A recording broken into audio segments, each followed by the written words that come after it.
Hello everyone. तो आज मैं आपके लिए लेकर आ गया हूँ केमिकल बॉन्डिंग का लास्ट लेक्चर। जी हाँ, मैंने कहा था कि अभी 2 लेक्चर और लगेंगे, बट थोड़ा सा जब मैंने सारे एग्जांपल्स उसके देखे और टेक्स्ट बुक एक बार रीड की और कंसेप्ट को देखा तो मुझे ऐसा फील हुआ कि 1 घंटे में आई थिंक पूरा चैप्टर कंप्लीट किया जा सकता है। मतलब पूरा नहीं, मतलब अगले 2 लेक्चर जो मैं बोल रहा था उसको 1 घंटे में किया जा सकता है। तो देखते हैं क्या होता है। फिलहाल तो आज हम लोग चैप्टर को 90% चांस है कि कंप्लीट कर देंगे। ठीक है, तो आज हमें पढ़ना है 2 चीज़ों के बारे में जिसके बारे में बहुत पहले मैंने डिस्कस किया था। एक है वंडर वाल फोर्स और एक है हाइड्रोजन बॉन्डिंग। दोनों ही लगभग एक दूसरे से सिमिलर हैं, लगभग, पूरे नहीं, कहीं ना कहीं एक दूसरे से ये सिमिलर हैं। ठीक है, तो इन्हीं के बारे में आज हमें पढ़ना है। शुरू करेंगे हम वंडर वाल फोर्स से और फिर लास्ट में हम लोग सीखेंगे हाइड्रोजन बॉन्डिंग के बारे में। और ऑब्वियस ही बात है, सीखेंगे तो कुछ क्वेश्चन भी करेंगे ही। तो वंडर वाल फोर्स क्या होता है वो मैं आपको बता देता हूं। वंडर वाल force is nothing but the intermolecular force of attraction between molecules is called van der Waals force. Intermolecular force of attraction between molecules, इसका मतलब क्या है? देखो, intermolecular force of attraction between molecules का मतलब जब 2 मॉलिक्यूल्स साथ में रखे जाते हैं, चाहे हम वो HCl की बात कर ले, है ना, जैसे 2 HCl साथ में रखे गए हैं। अब आप लोग जानते हो क्लोरीन इलेक्ट्रोनेगेटिव होता है तो इनके बीच में आता है डाइपोल, है ना, और ये बन जाते हैं पोलर। और यहाँ पे भी इलेक्ट्रोनेगेटिव है तो इनके बीच में भी आएगा डाइपोल। ठीक है, तो सपोज ये कुछ ऐसे रखे हुए हैं HCl और यहाँ पे फॉर्मेशन हो गया डाइपोल का, इसको बोलेंगे डेल माइनस, इसको बोलेंगे डेल प्लस। सॉरी, इसने इलेक्ट्रोनेगेटिव है तो इसने अपनी तरफ खींच लिया तो ये डेल माइनस, ये डेल प्लस, और इधर भी क्लोरीन इलेक्ट्रोनेगेटिव है, अपनी तरफ खींच लिया तो डेल माइनस डेल प्लस। तो ये देखो, ये प्लस है, ये माइनस है, तो इनके बीच में भी तो अट्रैक्शन होगा। तो ये जो अट्रैक्शन होता है इसी को हम लोग बोलते हैं वंडर वाल फोर्स। और ये सबसे वीकेस्ट इंटरेक्शन होता है, वीकेस्ट इंटरमॉलिक्यूलर फोर्स होता है। ठीक है, वंडर वाल फोर्स की जो मतलब जो भी ये फोर्स ऑफ अट्रैक्शन होता है, इसको अगर आपको फोड़ना है तो इसके मतलब इसको अगर आप लोगों को इस फोर्स को ब्रेक डाउन करना है तो इसके लिए आपको ज़रूरत रहती है, आपको इसके लिए 8 किलो जूल पर मोल की एनर्जी की ज़रूरत रहती है अगर आपको वंडर वाल फोर्स का इंटरेक्शन तोड़ना है तो। यहीं पे आप लोग हाइड्रोजन बॉन्डिंग की बात कर लो तो ये हाइड्रोजन बॉन्डिंग जस्ट इससे स्ट्रांग होता है। इसको तोड़ने के लिए आपको बॉन्ड एनर्जी चाहिए रहती है 42 किलो जूल पर मोल, इससे कम ही चाहिए मतलब। ठीक है, मैक्सिमम इतना हो सकता है बट इसका देखो बहुत कम है। तो ये सबसे वीकेस्ट फोर्स ऑफ अट्रैक्शन होता है। बट हाँ, इसका भी रोल रहता है कि जो मॉलिक्यूल्स होते हैं उनका बॉइलिंग पॉइंट हो गया, उनका सरफेस एरिया हो गया, इसका भी वहाँ पर रोल होता है कि उसका बॉइलिंग पॉइंट हाई कर देगा, किसी का कम कर देगा। इसके वजह से समझ में आया पहले कि वंडर वाल फोर्स है क्या। सपोज हमने 2 मॉलिक्यूल्स को साथ में रखना, HCl और HCl को हमने साथ में रखा। अब ये 2 मॉलिक्यूल्स में डाइपोल बनेगा। क्यों बनेगा? क्योंकि एक ज़्यादा इलेक्ट्रोनेगेटिव है। ये वाला कंसेप्ट नहीं, इनके बीच में जो डाइपोल मोमेंट की वैल्यू है म्यू की, वो 0 नहीं है। तो ये पोलर हुआ, ये भी पोलर हुआ। तो ये इलेक्ट्रोनेगेटिव है तो इसने इलेक्ट्रॉन को अपनी तरफ खींचा तो इसके ऊपर चार्ज आया डेल माइनस, इसके ऊपर चार्ज आया डेल प्लस, इसके ऊपर चार्ज आया डेल प्लस, इसके ऊपर डेल माइनस। तो यहाँ पे डेल प्लस है, यहाँ पे डेल माइनस है, दोनों के बीच में इंटरेक्शन होगा। इंटरेक्शन में जो फोर्स लगेगी, अरे इंटरमॉलिक्यूलर फोर्स ऑफ अट्रैक्शन है ये। तो ये जो अट्रैक्शन वाली फोर्स है, इसी फोर्स को हम लोग बोलते हैं वंडर वाल फोर्स। इसकी डिस्कवरी वॉन्डर ने की थी, इसलिए उनका नाम इस फोर्स को दे दिया गया। ठीक है, अब ये फोर्स ऑफ अट्रैक्शन काफ़ी वीक होता है। इसको तोड़ने के लिए जो एनर्जी चाहिए वो चाहिए 8 किलो जूल पर मोल, उससे कम, 20 तक भी हो सकता है, 8 किलो जूल से 20 तक। बट इसकी बॉन्ड एनर्जी इससे ज़्यादा होती है। हाइड्रोजन बॉन्डिंग के लिए चाहिए 42 किलो जूल पर मोल तक एनर्जी आपको इसके लिए चाहिए। ठीक है, अब वंडर वाल फोर्स आता कहाँ है? मतलब आपने HCl का एग्जांपल दे दिया, क्या ये फ्लोरीन में आएगा? क्या ये सब में आएगा? सब में आएगा, एनी मॉलिक्यूल। बट हम लोग पहचानेंगे कैसे? तो उसके लिए वंडर वाल फोर्स को डिवाइड किया गया है 5 ग्रुप में। अब वो 5 ग्रुप्स कौन कौन से हैं मैं आपको बता देता हूँ। आपकी जानकारी के लिए बता दूं कि ये कंसेप्ट हाइड्रोजन बॉन्डिंग और वंडर वाल फोर्स ये आपको स्टेट्स ऑफ मैटर में मिलेगा आपकी बोर्ड की टेक्स्ट बुक में। वरना कुछ लोग बोलते हैं आप तो कुछ भी पढ़ा रहे हो मतलब आप एक्स्ट्रा पढ़ा रहे हो, वो तो हमारी बुक में है ही नहीं, ढूंढो बुक में ही मिलेगा, पढ़ो तो पहले। तो स्टेट्स ऑफ मैटर में जाओगे तो वहां पे आपको इसके क्वेश्चन मिलेंगे, डाइपोल डाइपोल, लंडन फोर्सेस, इसके ऊपर आपको उसमें क्वेश्चन मिलेंगे, तो उसको सॉल्व करना, तब आपको पता चलेगा कि हमने तो केमिकल बॉन्डिंग में पढ़ा है, और ये यहीं पर पढ़ना भी चाहिए। States of matter physical chemistry का पार्ट है, उसमें कहाँ जाओगे ये पढ़ने। चलो छोड़ो, इसको रफ करता हूँ और आपको बताता हूँ types of wonder wall forces. चलिए अब डिस्कशन करते हैं types of wonder wall forces के बारे में।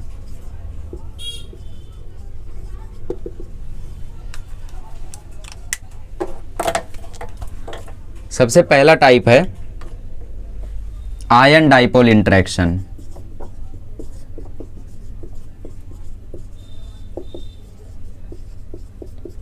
और सारे वंडरवॉल फोर्सेस में ये स्ट्रॉन्गेस्ट होता है, सब में नहीं, वंडरवॉल फोर्सेस में ये अंधों में काड़ा राजा वाला है। ठीक है, वंडरवॉल फोर्सेस में जो 5 है उनको मैं वैसे ऑर्डर में ही लिखूंगा, सबसे पहले मैंने स्ट्रॉन्गेस्ट लिखा है। ठीक है, अब इधर होगा क्या, आपके पास कोई एक आयन होगा, आयन बोले तो कोई एनायन हो सकता है, कोई कैटायन हो सकता है, और दूसरी तरफ एक डाइपोल का मॉलिक्यूल होगा, मतलब एक मॉलिक्यूल होगा जो पोलर होगा, जिसमें डाइपोल मोमेंट होगा। जैसे एग्जांपल ले लो आप लोग, यहाँ पे एक Cl- का आयन है और यहाँ पे एक HCl है, तो यहाँ पे ये इलेक्ट्रोनेगेटिव है, तो यहाँ पे डाइपोल बनेगा, ऑब्वियस ही बात है, इसके ऊपर आएगा डेल प्लस, इसके ऊपर आएगा डेल माइनस। अब ये प्लस चार्ज है, ये माइनस चार्ज है, तो इनके बीच में आ जाएगी एक weak intermolecular force of attraction, और यही वीक फोर्स ऑफ अट्रैक्शन को FOA को हम लोग बोलते हैं वंडरवॉल फोर्स। कौन सी वाली, क्योंकि आयन और डाइपोल के बीच में आई है, इसीलिए इसको हम लोग बोलेंगे आयन डाइपोल इंटरेक्शन। ठीक है, आयन डाइपोल इंटरेक्शन, क्योंकि ये आयन और डाइपोल के बीच में आई है, इसीलिए आयन डाइपोल इंटरेक्शन। दूसरा आता है डाइपोल डाइपोल इंटरेक्शन।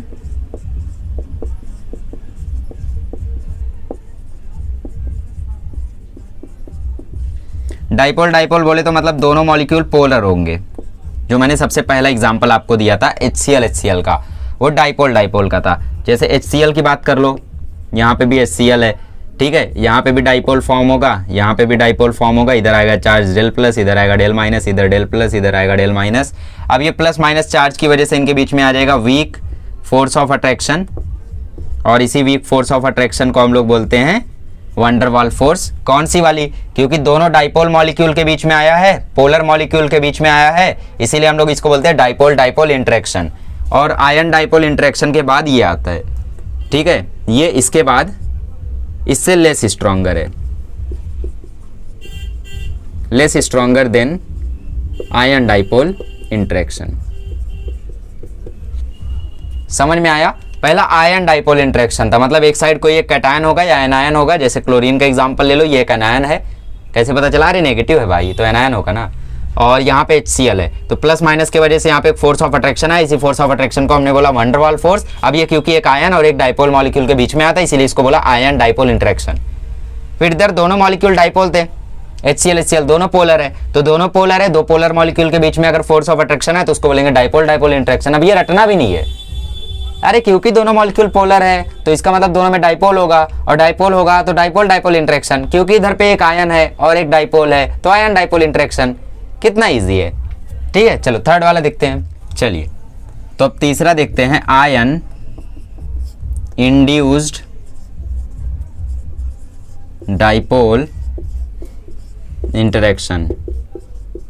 यहां पे आप लोग एग्जांपल ले सकते हो, F- कोई एक आयन है और यहाँ पे है H और H2 मॉलिक्यूल है। अच्छा, इंड्यूस्ड डाइपोल मतलब क्या होता है, याद है इंड्यूस्ड करंट मतलब क्या होता था, इंड्यूस्ड करंट मतलब करंट था नहीं आ गया, करंट था नहीं आ गया। तो वैसे ही ये भी मॉलिक्यूल पोलर रहेगा नहीं, डाइपोल इसमें रहेगा नहीं, पर आ जाएगा, किसके वजह से, आयन की वजह से, इसलिए इसका नाम आयन इंड्यूस्ड डाइपोल इंटरेक्शन है। इंड्यूस्ड डाइपोल पहले मतलब ये नॉन पोलर था, पहले नॉन पोलर था, बट इस आयन की वजह से इसमें पोलैरिटी आ गई, और पोलैरिटी आने के कारण इधर पे वंडरवॉल फोर्स भी आ गई। कैसे हुआ ये देखो, यहाँ पे जो फ्लोरीन है ना, F- आयन, ये रिपल कर देगा इलेक्ट्रॉन को, किसके इलेक्ट्रॉन को, H के, ऑफ हाइड्रोजन आयन। तो हाइड्रोजन आयन के जो इलेक्ट्रॉन होंगे वो इसका जो नेगेटिव चार्ज है वो इसको रिपल कर देगा। अच्छा, फ्लोरीन काफी इलेक्ट्रोनेगेटिव होता है, तो आप लोग अभी बोलोगे कि ये तो अट्रैक्ट करेगा। चलो कोई और एग्जांपल ले लो, Br-, ठीक है, ब्रोमीन। अब ब्रोमीन इसके इलेक्ट्रॉन को रिपल कर देगा, तो इलेक्ट्रॉन रिपल करेगा तो हाइड्रोजन का इलेक्ट्रॉन उस साइड भागेगा, और उस साइड भागने के कारण इधर पे आ जाएगा Δ-, इधर पे आ जाएगा Δ+, इलेक्ट्रोनेगेटिविटी का डिफरेंस आ गया, और यहाँ पे आ गया एक डाइपोल। डाइपोल था नहीं, इस आयन की वजह से आया। क्यों आया? क्योंकि दोनों हाइड्रोजन, इस हाइड्रोजन का जो इलेक्ट्रॉन था वो रिवॉल्व तो कर रहा था, बट ये Br- का जो इलेक्ट्रॉन था, क्योंकि ये नेगेटिव है, नेगेटिव मतलब इसके इलेक्ट्रॉन और नहीं चाहिए, इसके पास ऑलरेडी एक है, तो इलेक्ट्रॉन नहीं रखेगा, ये क्या करेगा? रिपल करेगा। तो रिपल करने की वजह से ये इलेक्ट्रॉन उस साइड भागेंगे, और उस साइड भागेंगे तो इलेक्ट्रोनेगेटिविटी का डिफरेंस आएगा, क्योंकि फिर तो ये वाला H एटम इलेक्ट्रोनेगेटिव हो गया। क्यों इलेक्ट्रोनेगेटिव हो गया? क्योंकि ये तो इलेक्ट्रॉन को खींच रहा है। हाँ, रिपल ये कर रहा है, बट इसको लगेगा ये खींच रहा है ना। जैसे मतलब धक्का कोई और दे और आपको लगा सामने वाले ने खींचा, तो वैसा केस है यहाँ पे, इसने इसके इलेक्ट्रॉन को धक्का दिया तो इसको लगेगा कि इलेक्ट्रॉन को इसने खींचा। तो इलेक्ट्रॉन यहाँ पे जब भागा तो यहाँ पे बना एक डाइपोल, और क्योंकि ये प्लस चार्ज ये माइनस चार्ज, तो यहाँ पे भी एक आ जाएगी फोर्स ऑफ अट्रैक्शन, और इसी फोर्स ऑफ अट्रैक्शन को बोलेंगे वंडर वाल फोर्स। कौन सी वाली? Ion induced dipole interaction. ठीक है, फोर्थ आता है डाइपोल इंड्यूस्ड डाइपोल इंट्रैक्शन।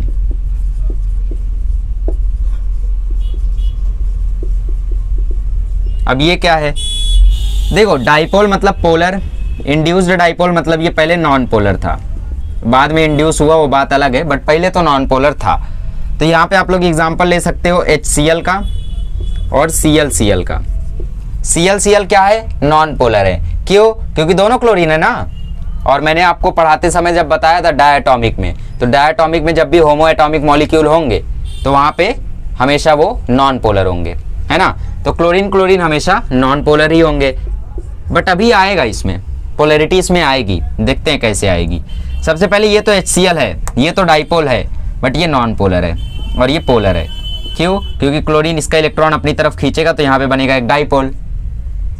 साथ ही में यहाँ पे जब इलेक्ट्रॉन रिवॉल्व करते रहेंगे तो इलेक्ट्रॉन तो एक वेव है, तो हम लोग मान लेते हैं कि कुछ देर के लिए जो इलेक्ट्रॉन की वेव आई वो यहाँ पर आई, यहाँ पे आ गया नेगेटिव चार्ज। ठीक है, यहाँ पे आ गया नेगेटिव चार्ज, और क्योंकि इलेक्ट्रॉन ने इसको खींचा था तो ये आया Δ- Δ+। अब जब इलेक्ट्रॉन थोड़ी देर के लिए यहाँ पे आया तो यहाँ पे आ गया माइनस चार्ज, और माइनस चार्ज आने के वजह से इसने इसके इलेक्ट्रॉन को रिपल कर दिया।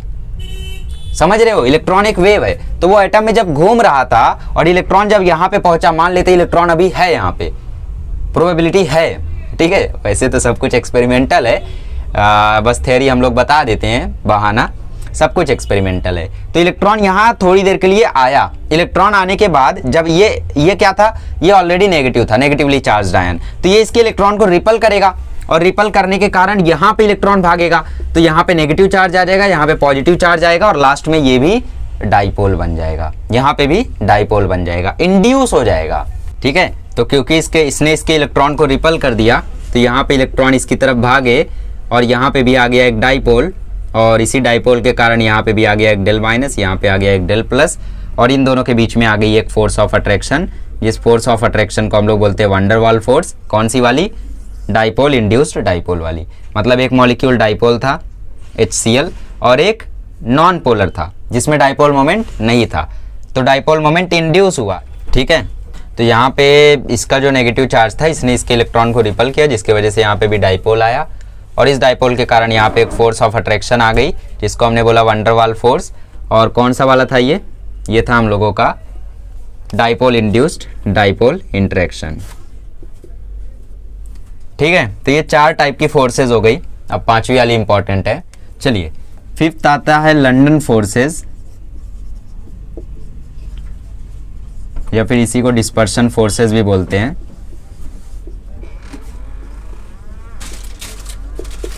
और इसी का दूसरा नाम है instantaneous dipole induced dipole interaction.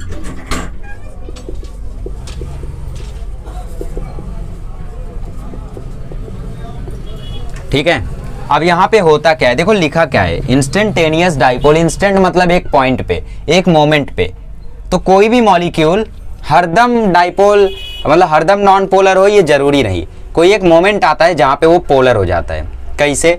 देखो जैसे हम लोग बात करें दो नॉन पोलर मॉलिक्यूल्स की, नॉन पोलर ये भी रहेगा और नॉन पोलर ये भी रहेगा, बट एक इंस्टेंट के लिए जब ये मॉलिक्यूल पोलर बनेगा, जब इसके बीच में डाइपोल आएगा, तो उस मोमेंट पे उस डाइपोल की वजह से इसमें भी डाइपोल आएगा। एग्जांपल ले लो H2 का, जैसे यहाँ पे आपके पास H2 मॉलिक्यूल है, तो आप लोग जानते हो H2 के एटम में हमेशा इलेक्ट्रॉन जो होगा, हाइड्रोजन एटम में इलेक्ट्रॉन हमेशा रिवॉल्व करता होगा, है ना, इलेक्ट्रॉन हमेशा रिवॉल्व करता होगा। तो हम लोग मान लेते हैं कि थोड़ी देर के लिए इलेक्ट्रॉन यहाँ पे आया, तो जब इलेक्ट्रॉन यहाँ पे आएगा तो सारे नेगेटिव चार्ज इधर और सारे पॉजिटिव चार्ज इधर, है ना, सारे पॉजिटिव चार्ज इधर, सारे नेगेटिव चार्ज इधर, और यहाँ पे भी इलेक्ट्रॉन थोड़ी देर के लिए यहाँ पे आया तो सारे पॉजिटिव चार्ज उधर और सारे नेगेटिव चार्ज इधर। तो क्योंकि यहाँ पे पॉजिटिव और नेगेटिव दो टर्मिनल आ गए, दो पोल्स बन गए, तो इनके बीच में आ जाता है डाइपोल मोमेंट। तो यहाँ पे क्योंकि एक आया इंस्टेंट डाइपोल, एक इंस्टेंट के लिए डाइपोल आया, जिस इंस्टेंट पर इलेक्ट्रॉन इस साइड आया, है ना, जब इलेक्ट्रॉन इस साइड आया तो उधर पूरा पॉजिटिव चार्ज आ गया, तो एक इंस्टेंट के लिए यहाँ पे डाइपोल आया और इस डाइपोल ने इसके अंदर डाइपोल को इंड्यूस्ड कर दिया पिछले वाले की तरह, है ना। तो इसीलिए इसको बोलते हैं instantaneous dipole induced dipole interaction, ठीक है। और क्योंकि यहाँ पे जब इलेक्ट्रॉन डिस्पर्स होते हैं उसके बाद ये डाइपोल आता है, तो इसीलिए इसका नाम रखा गया डिस्पर्शन फोर्सेस भी। तो ये सबसे वीकेस्ट होता है, सबसे पहला वाला फोर्स सबसे स्ट्रॉन्गेस्ट, फिर सेकंड वाला, फिर थर्ड वाला, फिर फोर्थ वाला, फिर फिफ्थ वाला, ठीक है, ये ऑर्डर है। फिफ्थ वाला सबसे वीकेस्ट होता है सारे डाइपोल इंटरेक्शन में। तो बोलो समझ में आए पांचों? अगर समझ में आए तो हम लोग आगे बढ़ते हैं और अब क्वेश्चंस को इसके सॉल्व करते, फिर देखेंगे लास्ट में हाइड्रोजन बॉन्डिंग। चलिए तो आप लोग आंसर बताइए खटाखट, इसके आंसर तो आपको आने चाहिए कि इसमें देखो ये ए है, ये बी है, ये सी है, बताओ वंडरवाल फोर्स का ऑर्डर क्या होगा? A B C, C B A, B A C, क्या होगा? देखो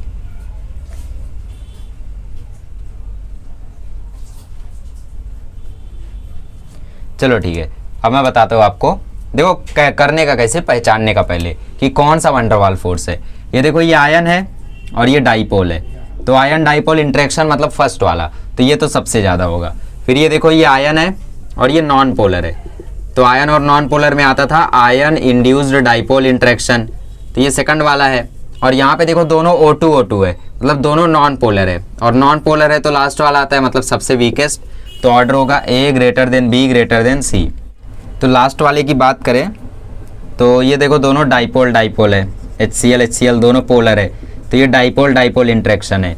फिर यहाँ पे CCl4 नॉन पोलर है और Cl माइनस आयन है, तो ये आयन इंड्यूस्ड डाइपोल इंटरेक्शन है, ठीक है। फिर ये देखो ये H2 नॉन पोलर है और HBr पोलर है, तो ये डाइपोल इंड्यूस्ड डाइपोल इंटरेक्शन है ना, मतलब डाइपोल के वजह से दूसरे में डाइपोल आ गया। तो ये आपका फोर्थ टाइप है, ये आपका थर्ड टाइप है, ये आपका सेकंड टाइप है। तो सेकंड वाला सबसे ज़्यादा, फिर फोर्थ वाला, थर्ड वाला, फिर फोर्थ वाला। तो A greater than B greater than C, इसका भी ऑर्डर हो गया। बोलो समझ में आ रहे क्वेश्चन? समझ में आने चाहिए। चलो आगे बढ़ते हैं। चलिए तो यहाँ पे आपको क्वेश्चन दिया हुआ है थोड़ा सा घुमा के, आई नो आपसे नहीं होगा। सबसे पहला वाला देखें तो दो फ्लोरीन गैसेज हैं, तो दोनों फ्लोरीन ही है ना, तो दोनों यहाँ पे इंस्टेंटेनियस इंड्यूस्ड डाइपोल इंटरेक्शन है, instantaneous dipole induced dipole interaction है, लंडन फोर्सेज हैं। और यहाँ पे भी वही है, और यहाँ पे भी वही है, और यहाँ पे भी वही है। तो ऐसे में आप लोग निर्णय कैसे लोगे? तो ऐसे में आप लोग डिसीजन लेने के लिए चेक करोगे मॉलिक्यूलर वेट, ठीक है। आप लोग क्या चेक करोगे? मॉलिक्यूलर मास या मॉलिक्यूलर वेट या मोलर मास। जिसका मोलर मास सबसे ज़्यादा उसकी वंडरवाल फोर्स सबसे ज़्यादा। तो आयोडीन की बात करें तो आयोडीन का मॉलिक्यूलर वेट सबसे ज़्यादा, फिर ब्रोमीन का, फिर क्लोरीन का, फिर लास्ट में फ्लोरीन का। तो ये हो गया इसका ऑर्डर। सेम चीज़ यहाँ पर भी आप करोगे। ये है देखो boiling point of noble gases. तो जितनी ज़्यादा वंडरवाल फोर्सेज होती है उतनी ही ज़्यादा बॉइलिंग पॉइंट होती है। अरे जितना ज़्यादा फोर्स ऑफ अट्रैक्शन होगा उतना ही हार्ड होगा उस बॉन्ड को तोड़ना, और जितना हार्ड होगा उस फोर्स ऑफ अट्रैक्शन को तोड़ना। बॉन्ड इसको नहीं बोल सकते क्योंकि ये एक बस फोर्स ऑफ अट्रैक्शन है, वो भी वीक वाली। बहुत हार्ड होती फोर्स ऑफ अट्रैक्शन तो हम उसको बॉन्ड बोल सकते थे, but it is not that much, ठीक है। तो इसलिए इसको सिर्फ फोर्स ऑफ अट्रैक्शन बोलेंगे। तो जितना ज़्यादा फोर्स ऑफ अट्रैक्शन उतना ही मुश्किल उसको तोड़ना, तो उतना ही ज़्यादा बॉइलिंग पॉइंट। तो सबसे ज़्यादा यहाँ पे जेनान, क्रिप्टन, आर्गन, नियन और हीलियम, इस तरीके से ये ऑर्डर आपका आ जाएगा। तो इसको भी आप लोग याद रख सकते हो, बिकॉज बॉइलिंग पॉइंट आपको पूछा जा सकता है नोबल गैसेस का, तो आप लोग याद रखना, क्योंकि वंडरवाल फोर्सेस ज़्यादा होती है, इसीलिए सबसे ज़्यादा जैसे जैसे आप लोग नीचे जाओगे वैसे वैसे बॉइलिंग पॉइंट बढ़ते जाता है नोबल गैसेस का। अच्छा, एक और चीज़ आप लोगों ने सुनी होगी कि फ्लोरीन गैस के फॉर्म में मिलता है, क्लोरीन गैस के फॉर्म में, रूम टेम्परेचर पे ब्रोमीन जो होता है वो लिक्विड के फॉर्म में मिलता है, और आयोडीन सॉलिड के फॉर्म में होता है। कौन बोला आयोडीन सॉलिड के फॉर्म में होता है? अरे नमक में आयोडीन होता है और नमक सॉलिड होता है, ठीक, तो सॉलिड के फॉर्म में होता है। ऐसा क्यों? ऐसा कारण है यही, क्योंकि इसमें वंडरवाल फोर्स बहुत ज़्यादा है, इसलिए बहुत ज़्यादा फोर्स ऑफ अट्रैक्शन के वजह से इसके मॉलिक्यूल्स पास पास है, और जिसके मॉलिक्यूल पास पास वो सॉलिड। इसमें थोड़ा कम है तो थोड़े से दूर मतलब लिक्विड, इसमें काफ़ी कम है बहुत दूर मतलब गैस, इसमें बहुत कम है बहुत दूर है, इसलिए ये गैस। अच्छा, आप लोगों ने सुना होगा हीलियम सबसे लाइटेस्ट गैस है, क्यों? क्योंकि इसमें वंडरवाल फोर्सेस बहुत कम होती है, सबसे कम होती है। तो सबसे कम फोर्स ऑफ अट्रैक्शन की वजह से, सबसे कम वंडरवाल फोर्स की वजह से ये सबसे लाइटेस्ट होता है। कोई फोर्स ऑफ अट्रैक्शन ही नहीं है तो सबसे लाइटेस्ट गैस है, पंछी बनी हवा में उड़ी, ठीक है। तो इसलिए हीलियम का सबसे लाइटेस्ट गैस माना जाता है। इसको गुब्बारे में डालो तो गुब्बारा ऊपर चला जाता है, ठीक है। तो कहीं ना कहीं यही सब कारण है, वंडरवाल फोर्सेस वगैरह ही। चलो, तो एक ऑर्गेनिक का भी क्वेश्चन देख लो। चलिए, तो जब यहाँ पे आपको ऑर्गेनिक केमिस्ट्री का क्वेश्चन आ जाए, ऑर्गेनिक का क्वेश्चन आ जाए, तो यहाँ पे आप लोग डाइपोल से तो इतना आसानी से नहीं चेक कर पाएंगे, डाइपोल्स बनेंगे बट आपको उतना जल्दी नहीं समझ में आएगा कि यार किस में ज़्यादा है किस में कम है, क्योंकि इतने सारे मॉलिक्यूल्स आ गए हैं, है ना।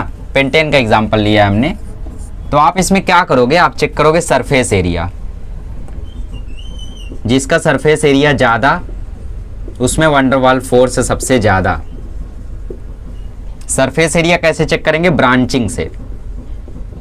Surface area is inversely proportional to branching. जितने ज़्यादा ब्रांचेस होंगे उतना कम सरफेस एरिया होगा, जितने कम ब्रांचेस होंगे उतना ज़्यादा सरफेस एरिया होगा। तो सबसे ज़्यादा ब्रांचेस इसमें, फिर इसमें, फिर इसमें, इसमें तो ब्रांचेस है ही नहीं, तो सबसे ज़्यादा सरफेस एरिया इसका, सबसे ज़्यादा वंडरवाल फोर्स इसमें, सबसे कम इसका, सबसे ज़्यादा ब्रांचिंग इसमें, तो सबसे कम सरफेस एरिया इसका, तो सबसे कम वंडरवाल फोर्स इसमें, और ये आ गया बीच में, ठीक है। समझ में आया? अगर हम इसको नेमिंग कर दें ए बी सी, तो इसका ऑर्डर आ जाएगा A greater than B greater than C. तो ये भी केस ध्यान रखना जहाँ पे आपको सरफेस एरिया से चेक करने मिले, ठीक है। तो ये सबसे इंपॉर्टेंट क्वेश्चन है, इनको जरूर नोट करना क्योंकि ये एक्सेप्शन से भरे हुए हैं, ठीक है। पहले क्वेश्चन की अगर हम लोग बात करें तो इसमें एक एक ही मॉलिक्यूल में मैंने वंडरवाल फोर्स पूछा है, तो आप लोग चेक करोगे कि इसमें कितना ज़्यादा डाइपोल मोमेंट है, ठीक है। कौन सा बॉन्ड कितना ज़्यादा पोलर है, जो ज़्यादा पोलर होगा उसके अंदर ज़्यादा वंडरवाल फोर्स होगी, जो कम पोलर होगा उसके अंदर कम वंडरवाल फोर्स होगी। जैसे हम लोग पहला एग्जांपल ले HF, HCl, HBr, HI का, तो इसमें आप लोग सीधा सीधा देख रहे हो कि HF, HCl, HBr, HI आएगा, और यही करेक्ट भी है। बट थोड़ी देर पहले मैंने एक और बात बोली कि van der Waal force is directly proportional to molar mass, तो क्या इसमें मोलर मास वाला कंसेप्ट नहीं लगेगा? लगेगा। अच्छा, मोलर मास वाला कंसेप्ट क्या कहता है? मोलर मास वाला कंसेप्ट ये कहता है कि सबसे ज़्यादा HI में, फिर Br में, फिर Cl में, फिर HF में, ये कहता है ना। बट ये जो HF है ये एक स्पेशल मॉलिक्यूल है। स्पेशल मॉलिक्यूल इसलिए क्योंकि इसके अंदर होगी हाइड्रोजन बॉन्डिंग, और मैंने आपको बताया कि हाइड्रोजन बॉन्डिंग वंडरवाल फोर्स से ज़्यादा स्ट्रांग होती है। तो बाकी सब तो सेम रहेगा, बस पहले आ जाएगा HF, और इधर HI, इधर HBr, और सबसे लास्ट में HCl, ठीक है। तो पहले वाला ऑर्डर भी गलत था, अभी जो हमने सोचा वो भी गलत था, ये है रियल ऑर्डर।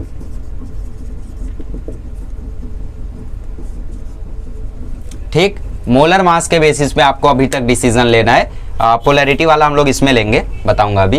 तो जब भी आपको HF दिखे, H2O दिखे, जहां पे भी आपको हाइड्रोजन बॉन्डिंग दिखे, कैसे पता चलेगा? अभी थोड़ी देर बाद हाइड्रोजन बॉन्डिंग पढ़ाऊंगा तो पता चल जाएगा कि हाइड्रोजन बॉन्डिंग कहाँ पे रहती है, कैसे रहती है। तो इसका ऑर्डर ये वाला सही है, HF सबसे बड़ा, फिर HI, ठीक है। और सेम केस यहाँ पे भी होगा, यहाँ पे H2O है, तो आप लोगों को लगेगा मोलर मास के हिसाब से ऐसा ऑर्डर आएगा, बट रियल ऑर्डर ऐसा ही होता है, H2S less than H2SE less than टेलेरियम और फिर सबसे पहले आ जाता है H2O। बस यही फ़र्क होता है कि H2O सबसे पहले चला जाता है, आपको ये लगा था, बट रियल में ऑर्डर ये होता है, ठीक है। और AlCl3, AlBr3, AlI3, यहाँ पे आप लोग ध्यान से देखोगे तो मेटल और नॉन मेटल का कॉम्बिनेशन है। अभी तक मैं जो भी आपको एग्जांपल दे रहा था उसमें मेटल वगैरह दिख रहे थे बस, ठीक है, मेटल या फिर दोनों नॉन मेटल, जैसे इसकी बात कर लो, यहाँ पे हाइड्रोजन सल्फर दोनों के दोनों नॉन मेटल है ना। तो मेटल और नॉन मेटल वाला जब आपको केस दिख जाए तो वहां पे आप वंडरवाल फोर्स कंपेयर करोगे विथ बॉन्ड पोलैरिटी। जो बॉन्ड जितना ज्यादा पोलर उसके पास उतनी ज्यादा वंडरवाल फोर्स। तो यहाँ पे आप लोग देख सकते हो कि क्लोरीन सबसे ज्यादा इलेक्ट्रोनेगेटिव होता है, तो ये ऑर्डर आपका कुछ ऐसा आएगा। सेम टू सेम यहाँ पे भी ऐसा ही ऑर्डर आएगा। तो ये आप लगाओगे किस पे, ये आप लगाओगे lithium, beryllium, magnesium, aluminium, MgAl और फेरस में। इसमें आप लोग इसकी हलाइड्स में जब आप लोगों को दिया रहेगा तो आप लोग वहाँ पे ये वाला कंसेप्ट लगाओगे कि वंडरवाल फोर्स डायरेक्टली प्रोपोर्शनल है बॉन्ड पोलैरिटी के। वहाँ पे आप मॉलिक्यूलर मास वाला कंसेप्ट, डाइपोल वाला कंसेप्ट सब भूल जाओगे, सिर्फ इसको याद रखोगे। तो अच्छे से नोट्स बनाते चलो और लास्ट में जब शॉर्ट नोट्स बनाना तो ये सब छोटे छोटे पॉइंट्स में लिख लेना। जब रिवीजन करते हो तो शॉर्ट नोट बनाना सबसे बेस्ट मेथड होता है। तो ये समझ में आया। जब भी मेटल और नॉन मेटल दिखे तो उसमें आप वंडरवाल फोर्स कंपेयर करोगे बॉन्ड की पोलैरिटी से, ठीक है। जब भी आपको ये सारे एग्जांपल्स दिख जाए, एल्यूमिनियम हो गया, लिथियम हो गया, बेरिलियम हो गया, मैग्नीशियम हो गया, आयरन हो गया, तो उसमें आप लोग ये वाला एग्जांपल देख के ऐसे आप लोग कंपेयर करोगे। और यही क्वेश्चन आएंगे भी एग्जाम में, जो पहले कराया था वो सब नहीं आएंगे, वो सब तो हलवा है, सब बता देंगे, पर ये सिर्फ हम लोग बता सकते हैं, ठीक है। तो यही सारे क्वेश्चन आपको देखने को भी मिलेंगे। चलो आगे बढ़ते हैं। चलिए, तो ये फाइनल कुछ क्वेश्चन है, इनके बॉइलिंग पॉइंट आपको कंपेयर करने। तो बॉइलिंग पॉइंट के लिए आप वंडरवाल फोर्स निकाल दो, जिसके पास ज़्यादा उसकी बॉइलिंग पॉइंट ज़्यादा, ठीक है। इसके बाद हम लोग शुरू करते हैं हाइड्रोजन बॉन्डिंग। तो यहाँ पे आप लोग देखोगे तो BCl2 है, BBr2 है, ठीक है। तो आप लोग जानते हो कि क्लोरीन जो होता है सबसे पहले फ्लोरीन, फिर क्लोरीन, फिर ब्रोमीन, ऐसे ऑर्डर चलता है। बट ये आपको मेटल और नॉन मेटल के बीच में दिया हुआ है, तो यहाँ पे आप पोलैरिटी चेक करोगे तो क्लोरीन ज़्यादा इलेक्ट्रोनेगेटिव होता है, तो इसमें ये मॉलिक्यूल ज़्यादा पोलर होगा, तो इसलिए इसका ज़्यादा आएगा, ठीक है। और सपोज आपको नॉन मेटल में देता तो आप मोलर मास चेक करते, सरफेस एरिया चेक करते, ऑर्गेनिक का देता तो, और डाइपोल आप लोग चेक करते, फिर आयन इंटरेक्शन ये सब चेक करते हैं ना।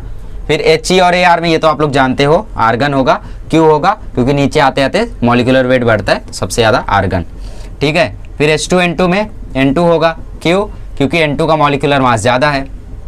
HCl HBr HF में ऑब्वियस सी बात है HF का सबसे ज़्यादा होगा, फिर HBr का और फिर HCl का, ठीक है। मतलब ये मैंने उल्टा बता दिया, सबसे पहला HF, फिर HBr, फिर HCl। ऐसा क्यों? क्योंकि फ्लोरीन है, ब्रोमीन है और क्लोरीन है, ठीक है। ऑर्डर कैसा आता है? ऑर्डर आता है फ्लोरीन, क्लोरीन, ब्रोमीन, ठीक है। तो फ्लोरीन आगे रहेगा क्योंकि इनमें होती है हाइड्रोजन बॉन्डिंग, फिर ब्रोमीन आएगा, फिर लास्ट में क्लोरीन आएगा। क्यों? मॉलिक्यूलर वेट के हिसाब से, है ना। मॉलिक्यूलर वेट देखें तो फ्लोरीन का सबसे कम है, बट क्योंकि फ्लोरीन में आती है हाइड्रोजन बॉन्डिंग तो फ्लोरीन आएगा सबसे पहले, फिर आएगा ब्रोमीन, फिर आएगा क्लोरीन, ठीक है। तो सबसे ज़्यादा ब्रोमीन का रहना चाहिए था, बट सबसे ज़्यादा है फ्लोरीन का ड्यू टू हाइड्रोजन बॉन्डिंग, फिर आया ब्रोमीन और लास्ट में क्लोरीन क्योंकि इसका मॉलिक्यूलर वेट कम है। फिर Cl2 Br2 दोनों के दोनों नॉन पोलर है, और दोनों नॉन पोलर है तो आप मॉलिक्यूलर वेट पे चले जाओ, मॉलिक्यूलर वेट Br2 का ज़्यादा होगा। सो दैट्स इट, है ना। जैसे ऊपर था वैसे नीचे है। तो यहाँ पे ख़त्म होता है आपका वंडरवाल फोर्स। अब हम लोग देखते हैं हाइड्रोजन बॉन्डिंग आखिर होती क्या है और इससे क्वेश्चन कैसे कैसे आ सकते हैं। चलिए, तो अब हम लोग देखते हैं हाइड्रोजन बॉन्डिंग आखिर होती क्या है और कहाँ कहाँ लगती है, कैसे कैसे यूज़ होती है। सो सबसे पहले हाइड्रोजन बॉन्डिंग की बेसिक बातें आप लोग जानते हो। इसकी बॉन्ड एनर्जी होती है 8 से 42 किलो जूल तक, मतलब 20 से भी बोल सकते हो। मतलब इसकी बॉन्ड एनर्जी होती है लेस देन 42 किलो जूल, ठीक है। और ये वंडरवाल फोर्सेस से ज़्यादा स्ट्रांग होती है, और आयोनिक और कोवैलेंट दोनों ही टाइप में ये आ जाती है, क्योंकि आयोनिक भी परफेक्टली आयोनिक नहीं होता और कोवैलेंट भी परफेक्टली कोवैलेंट नहीं होता, ठीक है। तो जैसे हम लोग एक एग्जांपल लेते हैं, यहाँ पे है हाइड्रोजन, इसके साथ कनेक्टेड है एक A मॉलिक्यूल, और यहाँ पे हमारे पास कोई एक B मॉलिक्यूल, एटम, ठीक। ए क्या है यहाँ पे, ए कोई भी आपका एक इलेक्ट्रोनेगेटिव एटम होगा, जैसे हम लोग बात कर सकते हैं फ्लोरीन की, ऑक्सीजन की, नाइट्रोजन की, या फिर ऑर्गेनिक से सवाल आया तो कार्बन या क्लोरीन, ये हो सकते हैं। ठीक है, तो जब भी हाइड्रोजन के साथ एक इलेक्ट्रोनेगेटिव एटम अटैच होगा तो ये क्या करेगा, ये हाइड्रोजन से इलेक्ट्रॉन खींचेगा, तो इसके ऊपर आएगा डेल माइनस, इसके ऊपर आएगा डेल प्लस। ठीक है, और बॉन्ड बन जाएगा इसमें covalent bond due to sharing.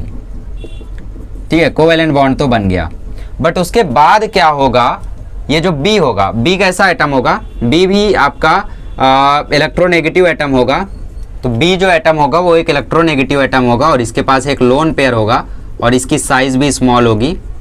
ठीक है, और यहाँ पे भी यही आ सकते हैं, फ्लोरीन, ऑक्सीजन, नाइट्रोजन, मतलब कुछ भी आ गया तो वहाँ पे हाइड्रोजन बॉन्डिंग मत लगाने लगना, देखना कि कौन है। ठीक है, ये पांचों एलिमेंट में से कोई हुआ तभी आप लोग हाइड्रोजन बॉन्डिंग को यूज़ करना, अदरवाइज आपको यूज़ करना नहीं है।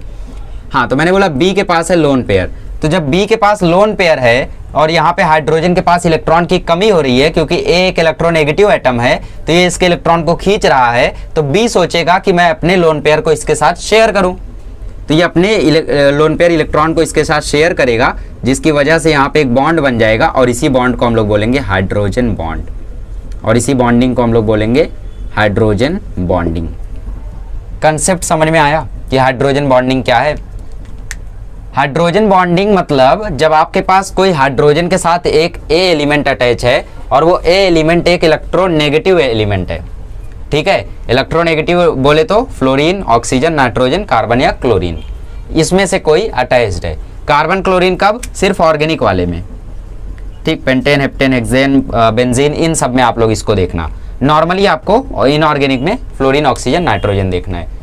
तो ये इलेक्ट्रोनेगेटिव एटम है तो हाइड्रोजन से इलेक्ट्रॉन खींचेगा, और यहाँ पे एक बी एटम है जो कि इलेक्ट्रोनेगेटिव है बट उसके पास लोन पेयर है और उसकी साइज छोटी है, तो इसके पास लोन पेयर है तो ये अपना लोन पेयर, ये दो क्रॉस से दिखाते हैं लोन पेयर को, चलो मैंने दिखा दिया। तो ये अपना दो लोन पेयर क्या करेगा, लोन पेयर इलेक्ट्रॉन को इसके साथ शेयर करेगा, तो ये शेयरिंग की वजह से इनके बीच में बॉन्ड बनेगा। ये बोलेगा भाई मेरे से वो इलेक्ट्रॉन छीन रहा है, मैं गरीब हो गया, ये बोलेगा चल भाई तू मेरे से कुछ लोन पेयर ले ले, है ना। तो ये इसके साथ जब शेयरिंग करेगा तो बॉन्ड बन जाएगा और इसी बॉन्ड को हम लोग बोलते हैं हाइड्रोजन बॉन्डिंग। ठीक, समझ में आया? चलो आगे बढ़ते हैं और हम लोग इसी के ऊपर, चलो ठीक है इसी में आपको बताता हूँ। मान लेते हैं हम लोग ए एच और यहाँ पे हाइड्रोजन बॉन्डिंग है बी के साथ जिसके पास है एक लोन पेयर। ठीक है, मान लेते हैं इसकी बॉन्ड एनर्जी है एक्स और इसकी बॉन्ड एनर्जी है वाई। ठीक है, बॉन्ड एनर्जी उसकी एक्स और इसकी बॉन्ड एनर्जी वाई। तो कौन कौन से केसेस इसमें पॉसिबल है? एक केस ये पॉसिबल है कि bond energy of X is greater than bond energy of Y, और ऐसा ही होगा 99.9% केस में। एक केस ये भी पॉसिबल है कि bond energy of X is equal to bond energy of Y. B क्या है? बॉन्ड एनर्जी, ब्रोमीन नहीं है वो, ब्रोमीन बोरॉन नहीं है वो।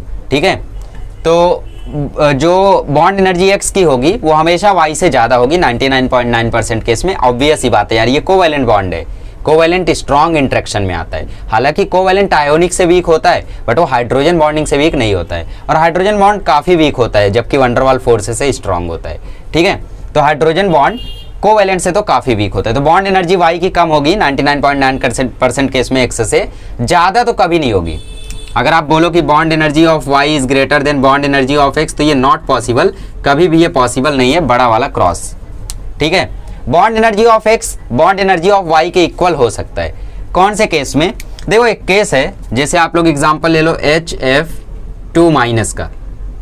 ठीक है, तो यहाँ पे फ्लोरीन आ गया। अब फ्लोरीन ऑलरेडी एक इलेक्ट्रोनेगेटिव एटम है, तो यहाँ पे इसके इलेक्ट्रोनेगेटिव होने के कारण ज़्यादा इंट्रैक्शन बनेगा और उस ज़्यादा इंट्रैक्शन के कारण दोनों की बॉन्ड एनर्जीज इक्वल हो जाएंगी।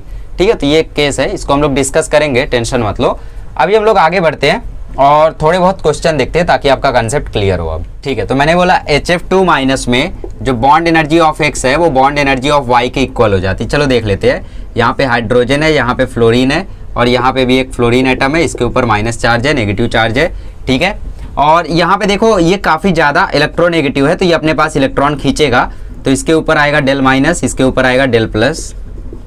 ठीक है, और क्योंकि ये ऑलरेडी बहुत ही इलेक्ट्रोनेगेटिव है बट ये इलेक्ट्रॉन खींचेगा नहीं क्योंकि इसके ऊपर ऑलरेडी एक नेगेटिव चार्ज है, इसके पास ऑलरेडी एक इलेक्ट्रॉन है, तो ये अपना लोन पेयर इसके साथ डोनेट करना चाहेगा और दोनों ही साइड फ्लोरीन रहने के कारण स्ट्रॉन्ग इंट्रैक्शन बनता है और दोनों ही जो बॉन्ड एनर्जी होती है चाहे आप बॉन्ड एनर्जी ऑफ एक्स की बात कर लो या बॉन्ड एनर्जी ऑफ वाई की बात कर लो, दोनों ही बॉन्ड एनर्जी इक्वल हो जाती है। दैट इज़ आई थिंक कुछ 200 किलो जूल पर मोल के इक्वल आ जाती है।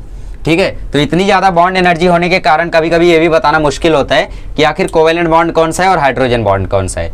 ठीक है, तो ये एक स्पेशल केस है जहाँ पे दोनों की बॉन्ड एनर्जी इक्वल हो जाती है, वरना मैक्सिमम केस में बॉन्ड एनर्जी ऑफ एक्स मतलब कोवेलेंट बॉन्ड की, तो कोवेलेंट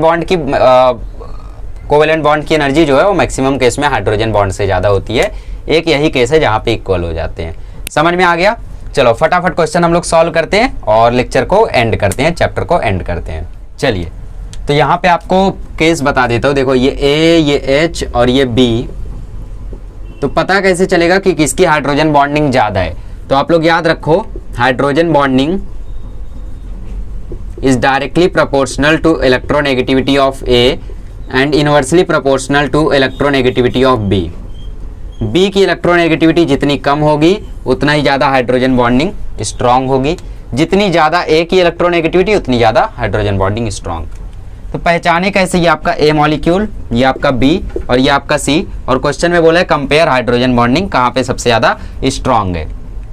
ठीक है, तो सबसे पहले आप लोगों ने यहाँ पे देखा, पहचानने आना चाहिए। देखो ए एच बी, ठीक है, तो क्योंकि इसके साथ फ्लोरीन जुड़ा हुआ है और फ्लोरीन की इलेक्ट्रोनेगेटिविटी काफ़ी ज़्यादा है, इसलिए यहाँ पर हाइड्रोजन बॉन्डिंग सबसे ज़्यादा होगी। फिर यहाँ पर हाइड्रोजन बॉन्डिंग कहाँ पे बनेगी? अगर हम लोग यहाँ की बात करें तो स्ट्रक्चर थोड़ा सा उल्टा हो गया वही मैं सोच रहा था, HOO।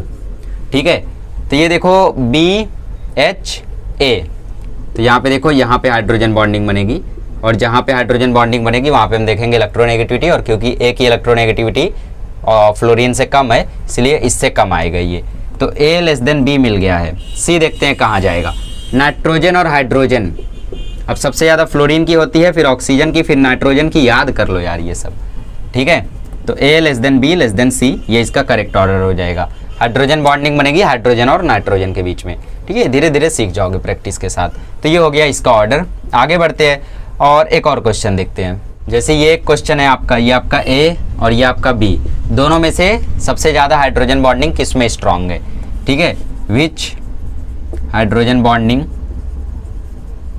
इज स्ट्रॉन्गेस्ट, ये आपका क्वेश्चन है। तो यहाँ पे आप लोग देखोगे तो BHA, तो हाइड्रोजन बॉन्डिंग बनी यहाँ पे। यहाँ पे देखोगे AHB, तो हाइड्रोजन बॉन्डिंग बनी यहाँ पे। और अगर आप लोग यहाँ पे देखो ध्यान से, तो A तो सेम है, A ऑक्सीजन है, तो मतलब अब की बार हम लोग डिसीजन लेंगे B के बेसिस पे। तो इलेक्ट्रोनेगेटिविटी ऑफ B अगर ज़्यादा तो हाइड्रोजन बॉन्डिंग कम, तो ऑक्सीजन इलेक्ट्रोनेगेटिविटी ज़्यादा है एज कंपेयर टू नाइट्रोजन, तो इसीलिए ऑक्सीजन ज़्यादा इलेक्ट्रोनेगेटिव है, तो इसके पास हाइड्रोजन बॉन्डिंग कम होगी as compare to nitrogen. Nitrogen कम इलेक्ट्रोनेगेटिव है तो इसके पास हाइड्रोजन बॉन्डिंग ज़्यादा होगी। कंफ्यूज मत हो, एक बार थोड़ा सा रिलैक्स हो जाओ, दोबारा से वीडियो चालू करो फिर देखना चालू करो। ठीक है, बी जितना ज़्यादा इलेक्ट्रोनेगेटिव उतना कम हाइड्रोजन बॉन्डिंग, बी जितना कम इलेक्ट्रोनेगेटिव उतनी ज़्यादा हाइड्रोजन बॉन्डिंग। तो ये बी था और बी की यहाँ पे इलेक्ट्रोनेगेटिविटी कम है, इसलिए इसकी हाइड्रोजन बॉन्डिंग ज़्यादा होगी as compare to this, stronger होगी। ठीक है, अब देखते हैं टाइप्स ऑफ हाइड्रोजन बॉन्डिंग। बस 2 ही टाइप है इसके, 1000 टाइप नहीं है। टाइप्स ऑफ हाइड्रोजन बॉन्डिंग, तो 2 टाइप्स है। पहला है intermolecular H bonding,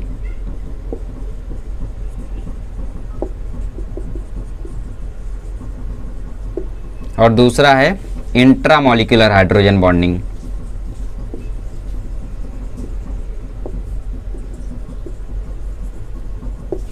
intermolecular hydrogen bonding का मतलब ये होता है कि 2 डिफरेंट मॉलिक्यूल के बीच में हाइड्रोजन बॉन्डिंग होना, 2 डिफरेंट मॉलिक्यूल।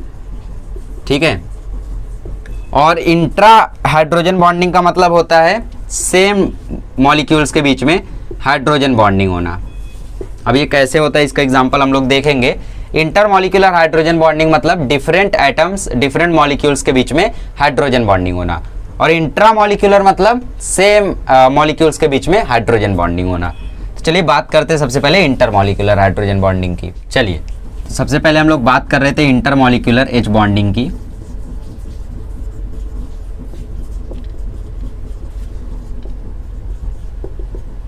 उसमें मैंने बोला 2 डिफरेंट मॉलिक्यूल्स।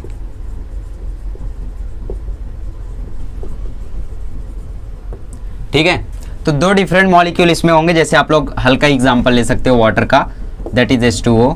H2O में कैसा होता है मैंने आपको ऑलरेडी एक बार दिखाया, HOO HOO। ठीक है, क्या होगा यहाँ पे, ये हाइड्रोजन और ऑक्सीजन के बीच में हाइड्रोजन बॉन्डिंग होगा यहाँ पे।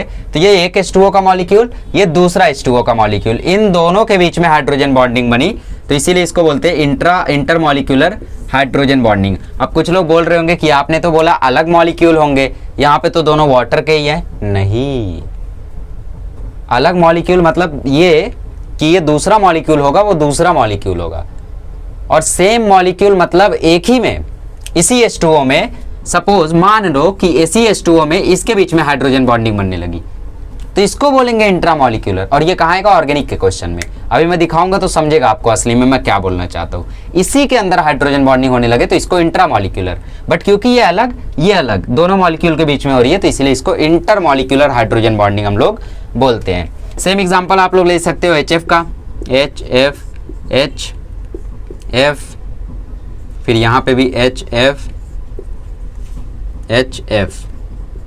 ठीक है, अलग अलग मॉलिक्यूल्स है HF के, 3 मॉलिक्यूल्स है।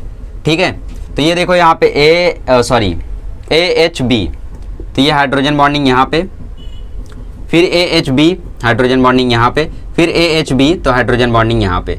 तो 3 जगह हाइड्रोजन बॉन्डिंग यहाँ पे हो रही है HF HF में, तो अलग अलग मॉलिक्यूल्स है ना, इसीलिए इसका एंगल कुछ 120 डिग्री के आसपास होता है।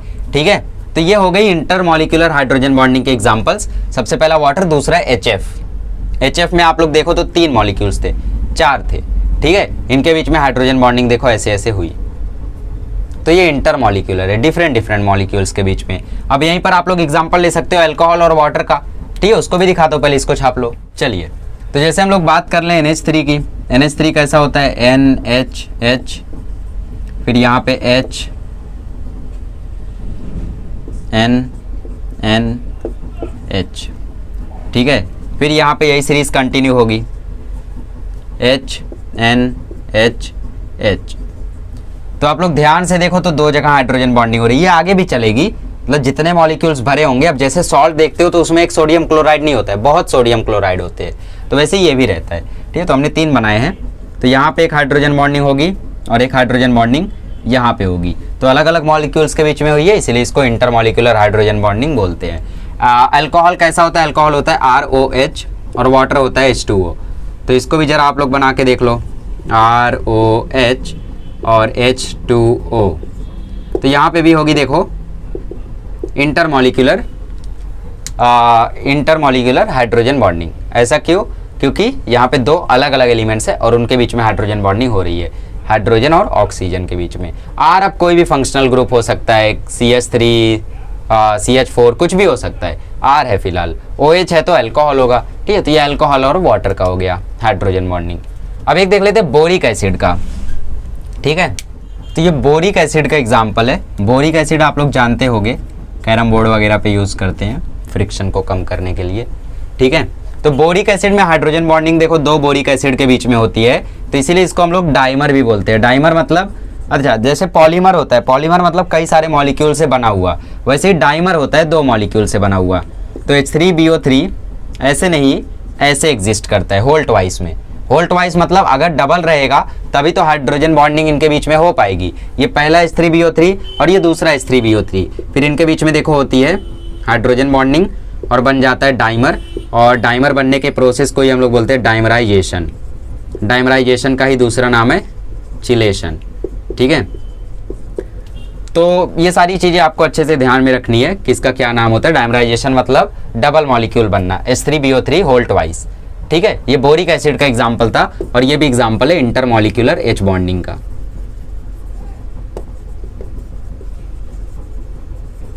ठीक है, तो ये बोरिक एसिड का एग्जाम्पल था, नोट कर लो, जरूरी है। और अब हम लोग देखते हैं स्पेशल केसेस और क्वेश्चंस देखते हैं कैसे कैसे बन सकते हैं। चलिए, तो एक स्पेशल केस देखते हैं हम लोग। स्पेशल केस है आपका CHCl3 मतलब क्लोरोफॉर्म और कार्बोक्सिलिक ग्रुप का एसीटोन CH3CO CH3। ठीक है, अगर हम लोग इसकी बात करें तो ये आपका कुछ ऐसा होगा C C L C L C L और यहाँ पे एक H, ठीक है, O double bond C CH3 और CH3, ये ऐसा कुछ स्ट्रक्चर होता है। क्या लगता है आपको इनके बीच में हाइड्रोजन बॉन्डिंग होगी? होनी तो चाहिए।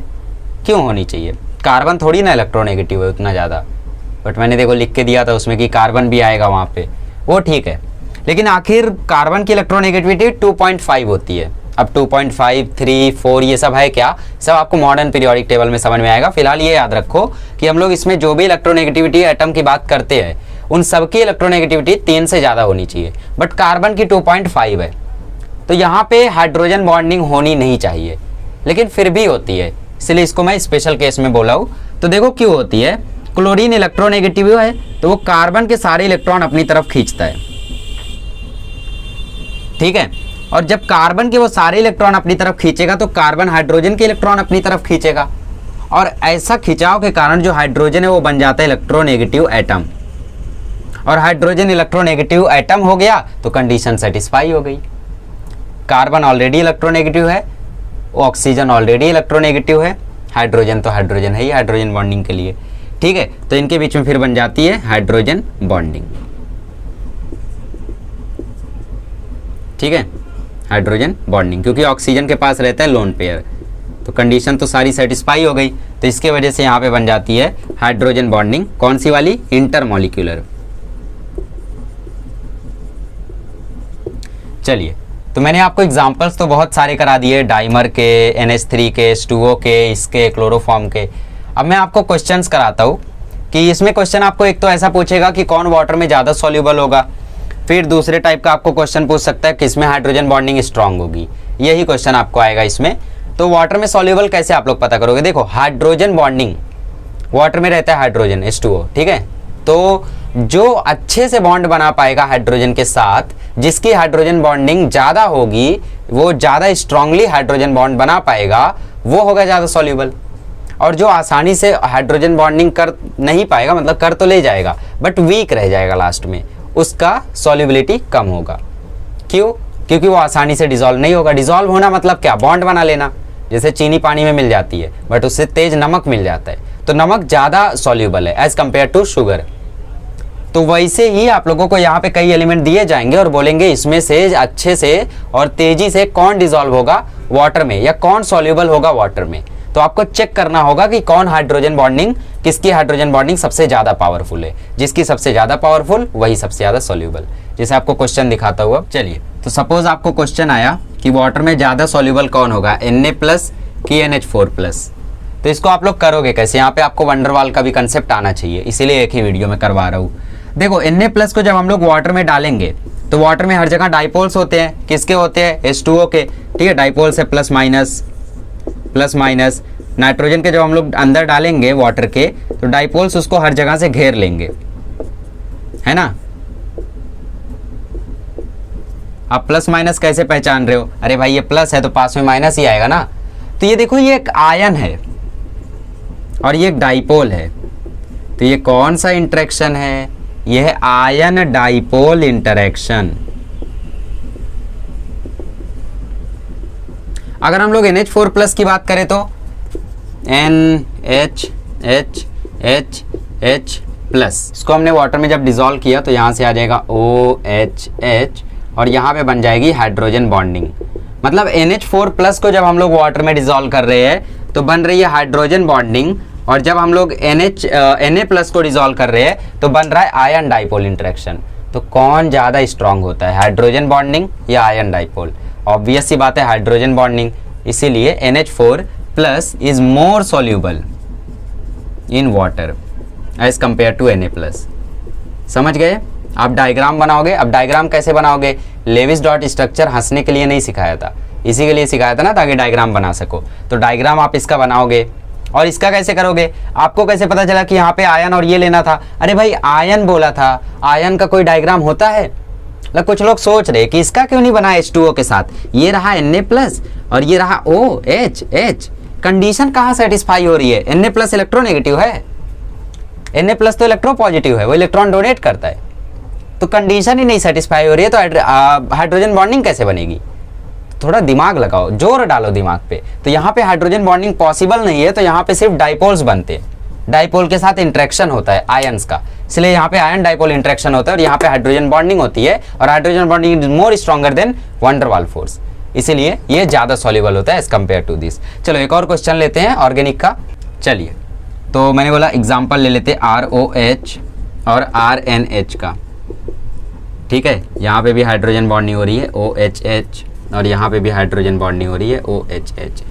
आपको बताना है कौन सा वाला यहाँ पे ज्यादा स्ट्रॉन्गर होगा। तो यहाँ पे भी देखो हाइड्रोजन बॉन्डिंग हो रही है, और यहाँ पर भी देखो हाइड्रोजन बॉन्डिंग हो रही है, बट यहाँ पे ऑक्सीजन है और यहाँ पे नाइट्रोजन है। ये क्या है? ये है A, ये है H, ये है B, ये है A, ये है H, ये है B। इसके पास है लोन पेयर, इसके पास है लोन पेयर, ठीक है। एक्स से दिखाते लोन पेयर को क्रॉस से, तो ये लोन पेयर है, ये ये H है। तो कंडीशन क्या कहती थी? कंडीशन कहती थी अगर इलेक्ट्रोनेगेटिविटी ऑफ A हाई है तो हाइड्रोजन बॉन्डिंग हाई होगी। तो देखो कौन ज्यादा इलेक्ट्रोनेगेटिव है, क्या नाइट्रोजन है या ऑक्सीजन है?